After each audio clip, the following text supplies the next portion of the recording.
Well, the Backcountry Horsemen is a group of volunteers who provide service to the public land managers throughout the country. We're actually coast to coast now. We got 22 states.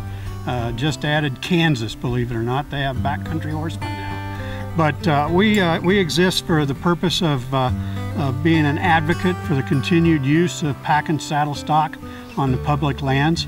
In order to get a seat at the table when the discussions are being made about the rules and regulations and policies, we provide public service to the land managers by doing work projects and volunteer work. And of course, we're not anti-anybody, we're pro-horse, but the work we do on trails and everything benefits all of the trail users. I've even ridden my mule string on an ATV trail, and everybody was very, very polite. And we have a ton of fun in the wilderness and on all public lands.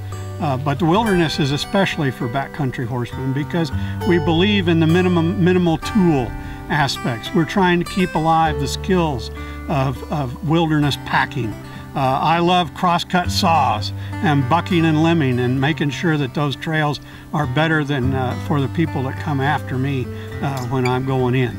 And there's something about being an old guy and leaving that trail nice and clean behind is kind of a legacy of sorts, if you will. My name is Matthew Bowen, and I work for Snow Canyon Trail Rides, and we offer a commercial riding experience in Snow Canyon Park and up here in the BLM.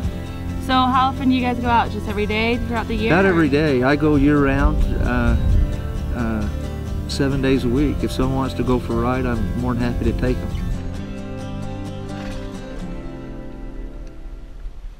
Summer months we come up here, it's a little cooler, a little higher elevation, and so it's a nice ride. A lot of times we do an evening ride, but it's a great look.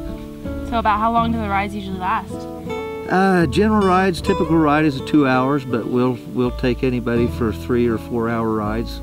I guess we're always looking for the best temperatures and the least amount of people. Do you think that wilderness has benefited your business specifically?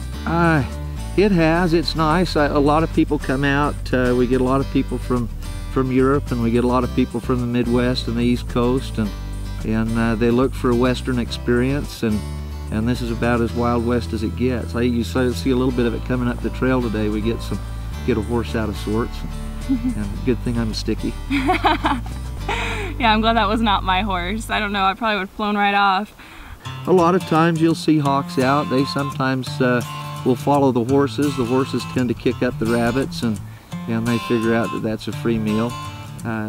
Rattlesnakes kind of get people excited. Generally you hear them a lot long before you see them, but I generally can point them out. You're not going to see much difference between now and 100 or 200 years ago in areas like this. You get some untouched wilderness. You can kind of feel that maybe like your Lewis and Clark. But yeah, it's nice to get away. I don't think I've had anyone tell me that it's been a bad look. There's not a bad look at the canyon here, the country here.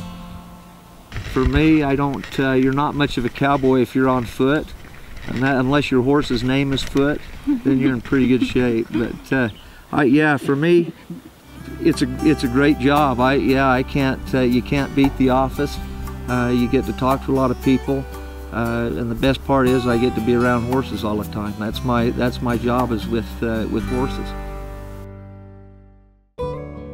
It's not because my daughter may ride a horse in the wilderness. It's because maybe my great-great-great-granddaughter might ride a horse in that wilderness. So wilderness is important because it's what we have for our future. And I'm not just talking about the immediate future, I'm talking about long-term future.